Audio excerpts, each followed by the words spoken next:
What is up, Packers fans, and welcome back to another episode of Packer Report TV. I am your host and the publisher of Packer Report, Ross Uglum. Joining me this evening on kind of a goofy schedule. That's all right. Halftime of the Monday Night Football game, but Mhm. we figured you guys needed your fix.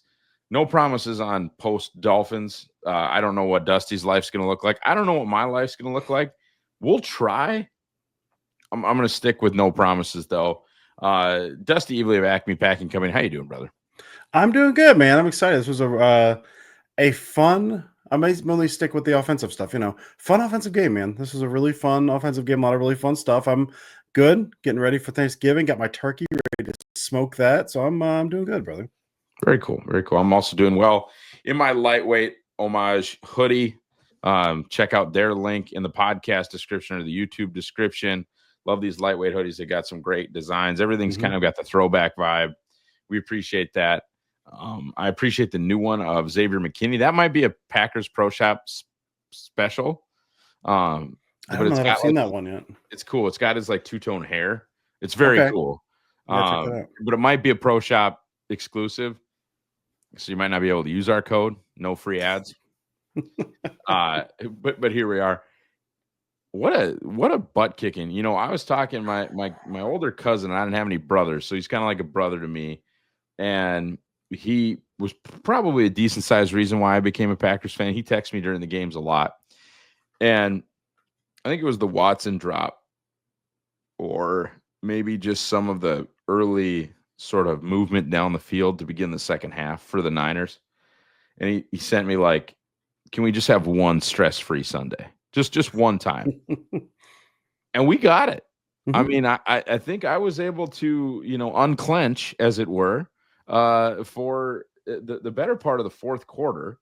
Especially you start looking at, I don't know, the boogeyman is San Francisco, but you start looking at that, win probability chart.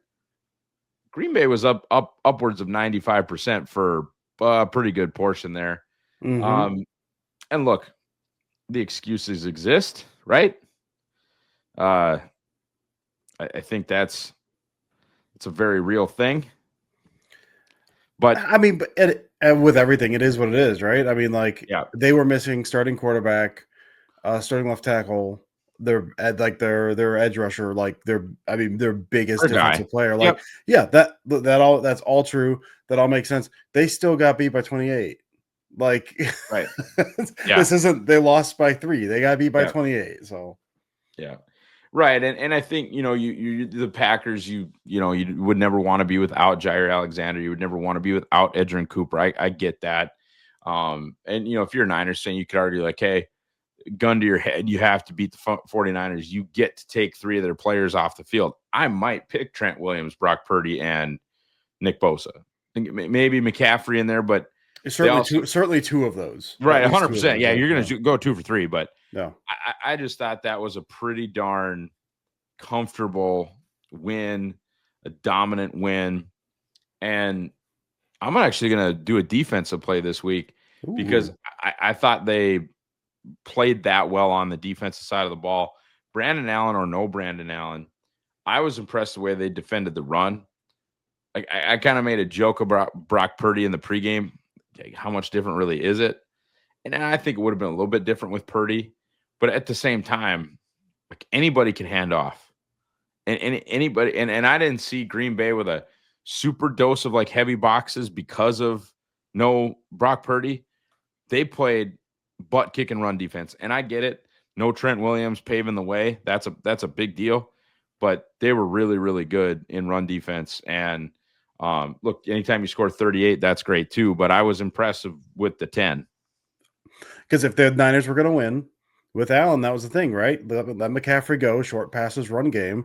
They needed to get that. They needed to get that off and running. And to your point, it wasn't a huge amount of heavy boxes. So it was if they're going to win, this is how they need to win. And they did not let them win that way, which is awesome. Absolutely. All right. So if you're following along, however you would follow along, want to break down quarter one. 6 minutes, 35 seconds left. It's 2nd and 6. And just some of the fun stuff that Green Bay will do formationally on defense. The Niners are in a heavy personnel. We're in the wide angle right now. think you've got Juszczyk in the backfield with McCaffrey. You've got Twins right, and then on the other side of the Twins is a tight end, and it is Kittle. So you've got your heavy personnel. Green Bay chooses to match that with three linebackers, but a really interesting formation in that it's clearly zone because the slot receiver is being basically covered by Eric Wilson. And then once you go to the wide angle, Eric Wilson is basically off the screen. You can no longer see him or excuse me, when you go to the tight angle, you go to the end zone angle, and that's where we'll be breaking this down for, because what a cool check, or what a good job by the Packers defensive line to line up in an interesting way. You've got Rashawn Gary in what I would call five tech, head up on the tight end, maybe, or excuse me, head up on the tackle. Yeah, just slightly shaded inside. He's basically head up. Yeah. Slayton in a traditional one. Clark head up on a guard, and then I would call Enigbari in a 4-eye. The way I was taught, I would call that a 4-eye, but they're clearly trying to spill this play outside. They're trying to and spill this play outside. You're not going to run interior against this look, or at least you shouldn't be able to. And ultimately, they've got McDuffie kind of playing a cool container. What ends up happening here is sort of a car crash, in that Clark knocks Banks back into the backfield. And look, this is one of those kind of spinner plays that the Packers run as well. This is an exterior run. This is going outside anyway. But the real key here is McDuffie not getting blown into Narnia by Kittle. In fact, really sheds the block excellently. Then McCaffrey has to cut it up inside. Awesome job by McKinney filling that gap. And then the clutter created by Clark and Enigbari on the front side allows our king, apparently, Quay Walker, to fly through and make an excellent tackle. Quay was something else. And I got up early today, as I'm wont to do as the father of small children, and just thought to myself, after about the first hour and a half, boy, this might be one of the better Quay Walker experiences that I've had in my viewing pleasure. And lo and behold, you get to whatever, 2:00, 3:00, when the good folks over at PFF drop the grades, and there's Quay Walker as your 5th highest graded defensive player. And you throw out Jeremiah Trotter Jr. because he only played 5 snaps. That would make Quay Walker your 4th highest graded defensive player in the National Football League by the good folks over at PFF, the number 2 linebacker this week behind only Levante David. Now, Dusty, am I here to tell you that Quay has it all figured out and that we are on our way to the promised land? Yes, you are. I don't know about all that, but what an intriguing performance, what a promising performance. This is everything that a guy thought that maybe it could be with Quay. And what I thought was really interesting is it didn't necessarily come like with some awesome pass rush. And he was fine as a pass rusher, but that's usually when I see a good PFF grade for Quay, it's like, oh, he must have gone on a blitz. He got a couple free rushes or something. Yeah, right. And this was like, nope, 91.4 run defense grade. Like, absolutely in his gap, flowing to the football, kicking ass, being what they thought he could be. I thought this was a Quay Walker night, and that's why we do a Quay Walker play. I'm glad you picked Quay. I mean, he's gotten hate certainly from us, from most people, I would say. I had someone. I've been living on Blue Sky more and more these days. I had someone ask me today. So do the Packers think about picking up Quay's 5th-year option? I was like, let's pump the brakes, pal. All right, let's all right, man. Listen, I know we're all happy and optimistic over here, but we got to pump the brakes here. He played well. He played. I mean, the knock on him was always just do an extension, Dusty. Jump straight to it, man. What are we doing? 4 years, 4 years max for the linebacker. I mean, the issue with Quay was we know he's smart. Like, just if you watch him play at Georgia, you look at what he had to do at Georgia. He's smart. He thinks too much in the NFL. He's too slow. You can see him like trying to process a bit, and he's slow to his gap. I don't know if they told him something different. I've not looked too much of the defense in this game. He's just playing faster. There's lanes for him to run through. He was playing faster in this game. Like, that's what you want. You are a physical freak. Run downhill, play downhill, make the tackle. Like, it seemed like he was, even in coverage stuff, it seemed like he was a little more locked in today. And that's why I was so excited about this defense for him. Not that I wanted to play him at the mic, because I did think that was insanity. Yeah. But when you go from a odd shell, from an even shell to an odd shell, in theory, you go from kind of pro-fitting the run where you're stacking and looking to fitting the run. 8 gaps. Bing, bing, bing, bing, bing. Your ends are spill players, and your nickel and your strong safety are your contain guys. Mm-hmm. And your fit is, 1, 2, 3, 4, 5, 6. Contain, and blow through that gap and make the play. And it's like, how is he still thinking? Why are we? That's been the shocking thing this year. Exactly. Yeah. Yep. All right. What do you got? I've got, not going against your hipster pick a little bit here, Ross. And I've certainly done mine as well. I'm gonna do one from the first drive. This is one. When you're watching film, Ross, I know you do this. You're watching, and every now and then you go back through a play like 5 times. You mutter under your breath, like, "Man, that's pretty." That was me with this one. So if you're following along at home, this is first quarter. It's the first drive. 8 minutes and 16 seconds left in the first quarter. It's 1st and 20. They got a holding play the previous play. The hospital ball. The hospital wall. Beautiful play.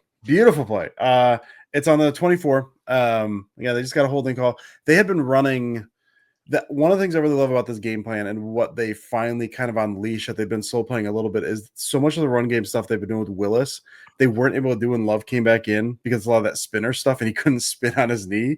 And so they just threw it out, and they've been slowly working it back in. This week they pulled this stuff back in, and so you've got this split gun. Ran a lot of stuff out of split gun. They ran 2 plays earlier in the drive. The first one was this like split gun, kind of standard. Jaden Reed releases behind on like the orbit thing. He releases the flat. Josh Jacobs releases in front of him. You give the ball in the inside zone. Kraft has like this really nice kick out block there and everything. Pretty standard. And Devondre Campbell runs out of the play.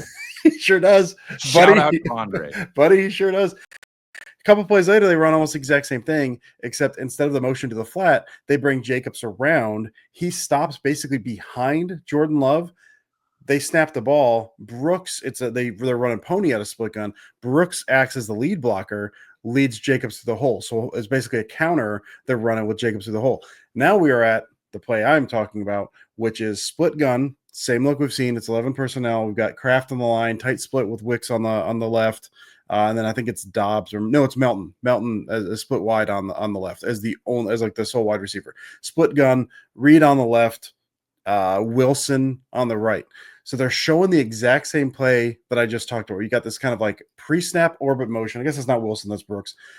Pre-snap orbit motion. Love snaps the ball, and Brooks kind of goes in like he's going to get the handoff and get like the Reed would then lead through the hole. What we just saw like 3 plays before.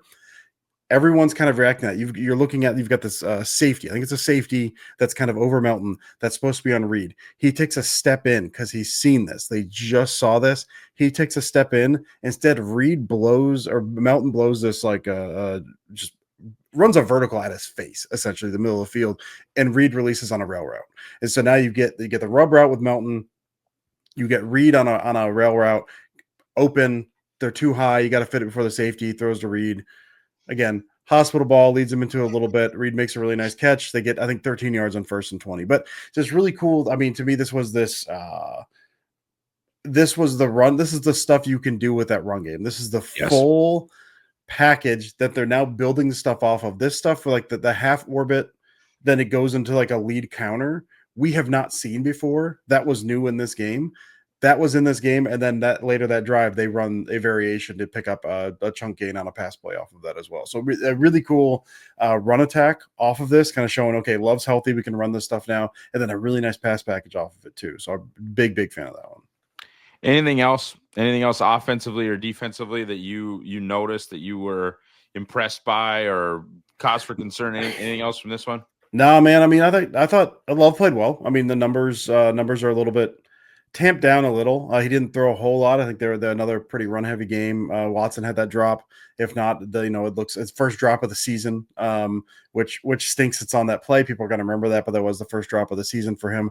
But I thought he played a nice game. He had the one where it should have been an interception, I think on like a deep curl to Watson that he kind of came back too late, and the Niners fooled him with coverage a little bit.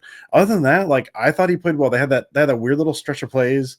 I think it was after the Watson one that he was like, now I am just gunning the next two plays. And I think it should have been the DPI and Watson on probably the third play there. Yeah. So it kind of went like big game hunting and the one didn't work. So let's keep doing it. So it's kind of an odd sequence. But overall, I think offensively, I thought the game plan was awesome. I thought Love looked really good in it. A couple drops in there. He had a couple, like one ball behind Dobbs that maybe could have been tipped and picked. But overall, like I'm really impressed with what the offense did in this game. I thought they ran some really, really cool stuff. Like kind of this seems like the full picture of what they've been trying to run, and now Love is healthy enough to kind of run some of this stuff. Hey man, 38 is 38. Anytime you got Fred Warner out there, some of the other guys like they're. I get you're missing Bosa, but that's still a well-coached defense with some good players on it. And 38's 38, man. That was great. Mm-hmm. All right, guys. Thank you so much for watching or listening. If you're on the podcast side, have a phenomenal Thanksgiving week. Travel safe and go Pack Go. Go Pack Go.